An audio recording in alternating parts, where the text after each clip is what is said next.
Videoaula 67, Geografia, Produção e Trabalho no Brasil. Professora Rosângela Macedo e professora Valdete. Mais uma vez, as duas turmas do quinto ano trabalhando juntas. Olá, alunos! Como vão vocês? Preparem estes materiais para a aula. Um caderno ou um bloco de anotações, né? Quem anota no tablet, anote em algum lugar todas as aulas que estão sendo dadas por mim e pela professora Valdete, que começarei a postar provavelmente essa semana ainda. Anotem todos os pontos importantes para consulta para realizar as atividades. Objetivos da aula: identificar e comparar as mudanças dos tipos de trabalho e desenvolvimento tecnológico na agropecuária, na indústria, no comércio e nos serviços.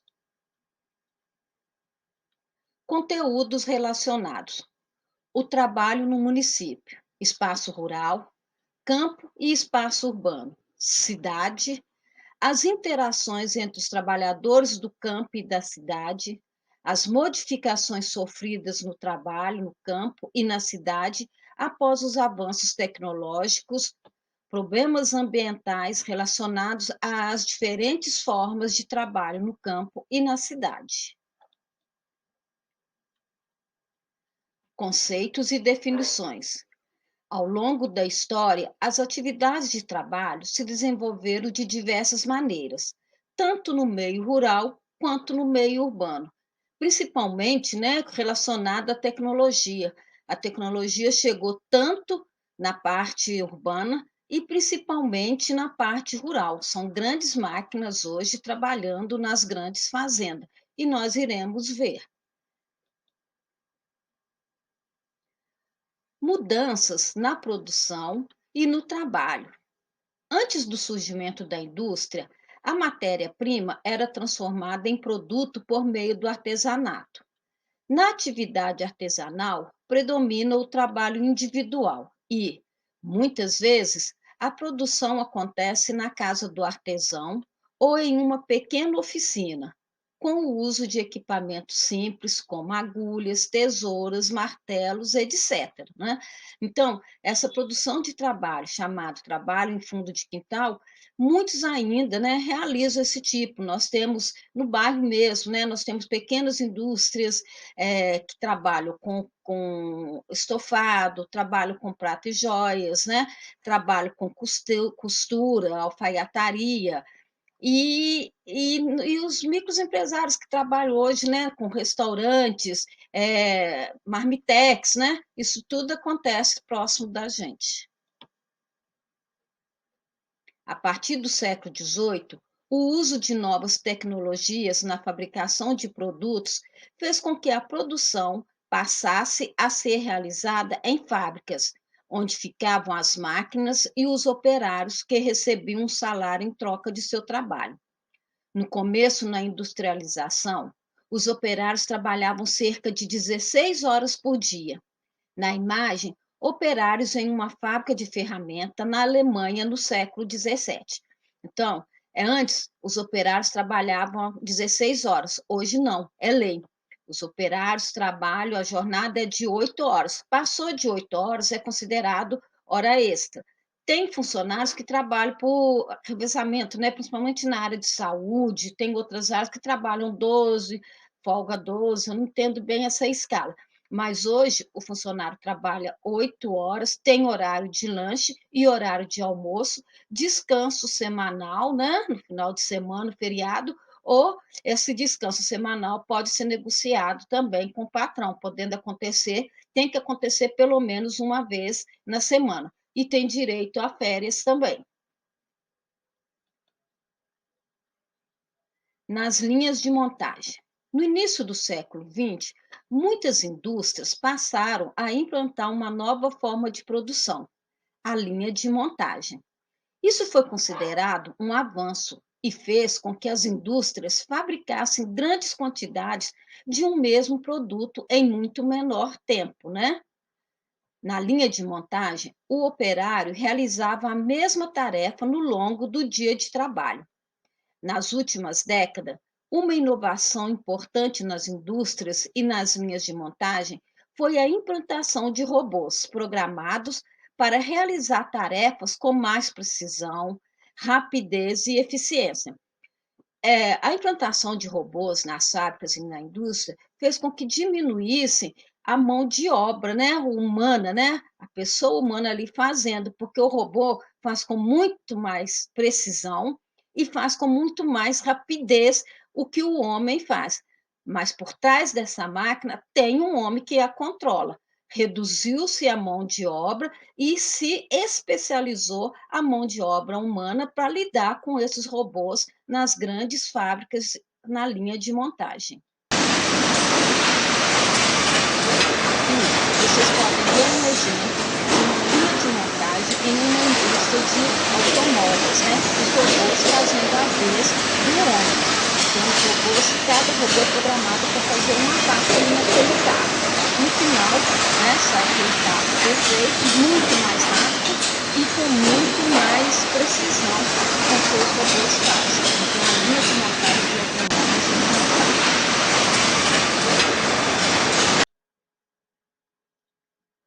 Mudanças na agropecuária. Nas últimas décadas, houve mudanças na produção agropecuária, agricultura e pecuária do Brasil e de diversos países, como utilização de máquinas agrícolas no lugar da mão de obra braçal, para aumentar a produção. Trabalho de profissionais especializados, engenheiros agrônomos, veterinários, biólogos, entre outros. Então, nas grandes fazendas, hoje existem grandes máquinas que fazem o trabalho também braçal, né? Aquele trabalho braçal de homem a homem, elas hoje implantam, elas colhem, né, já separam, algumas já separam até aquela produção, já em saco. Então, os grandes fazendeiros, né, que se tornaram grandes empresas, investem nisso. E também o trabalho de profissionais.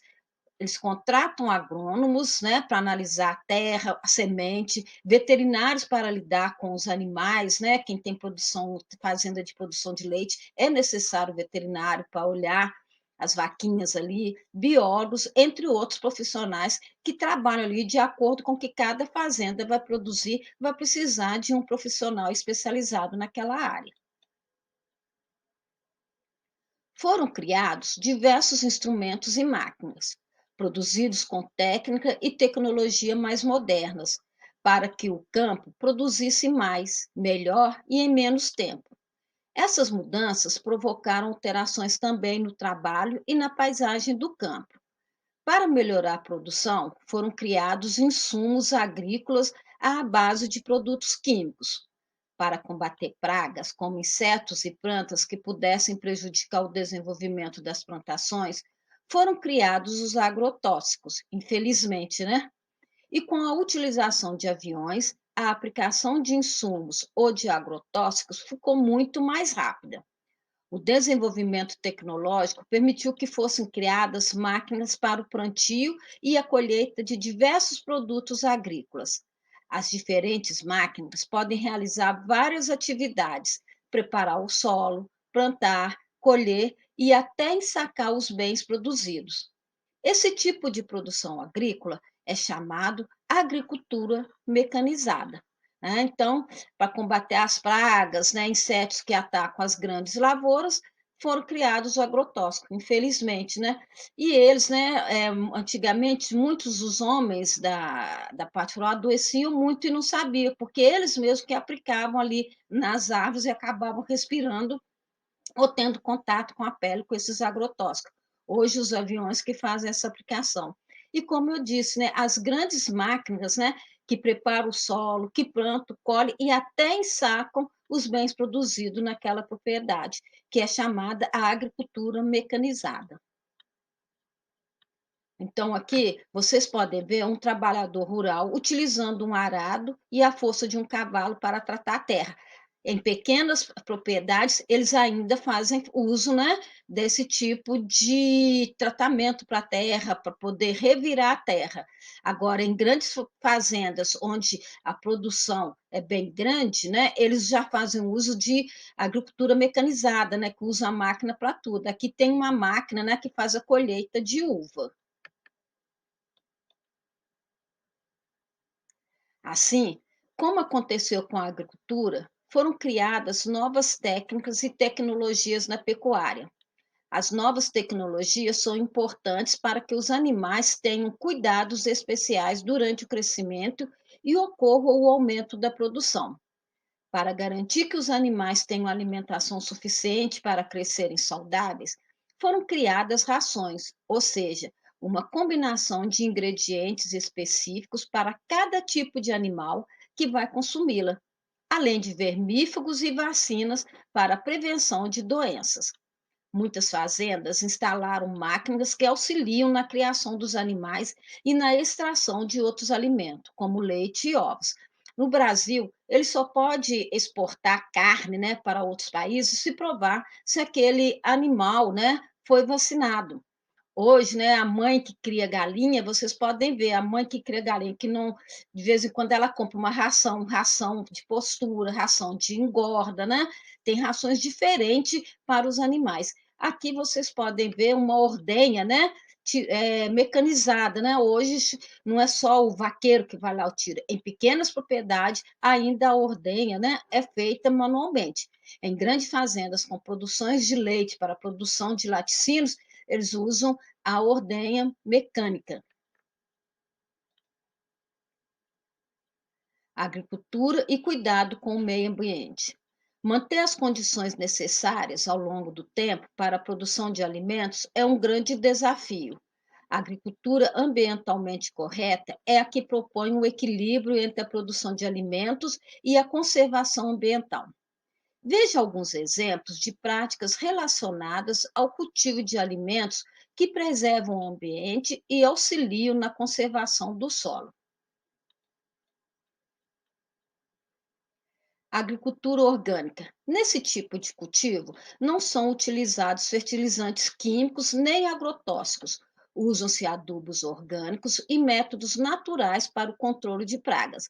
Hoje, quem vai ao supermercado já pode ver que tem prateleiras, né, com produtos orgânicos. Na parte de verduras já tem uma parte dividida ali, né, separada para os produtos orgânicos. E muitos têm investido nesse tipo de agricultura. Sistema agroflorestal é um conjunto de técnicas que concilia produtividade agrícola com proteção ambiental. Plantam-se leguminosas e cereais, por exemplo, junto a árvores frutíferas ou outras que estejam adaptadas ao ambiente. Com esse sistema, o solo não perde fertilidade e as áreas florestais são restauradas. Então, ali onde tem árvore, pode plantar abóbora, né? Pode fazer uma plantação mais rasteiras. Agrobiodiversidade é o conjunto de espécies vegetais e animais utilizados pelas comunidades locais, por povos indígenas e agricultores familiares na prática da agricultura. Envolve o cultivo de diferentes produtos. Há outras técnicas empregadas na agricultura que também contribuem para a conservação do solo. Uma delas é o terraceamento, a construção de degraus nas encostas para proteger os terrenos cultivados da ação das chuvas, comuns em países onde o relevo é mais íngreme. Outra técnica é a rotação de cultura, que alterna os produtos cultivados ao longo do ano. Então, aqui, esse tipo de terraceamento é muito utilizado na plantação de arroz em alguns países.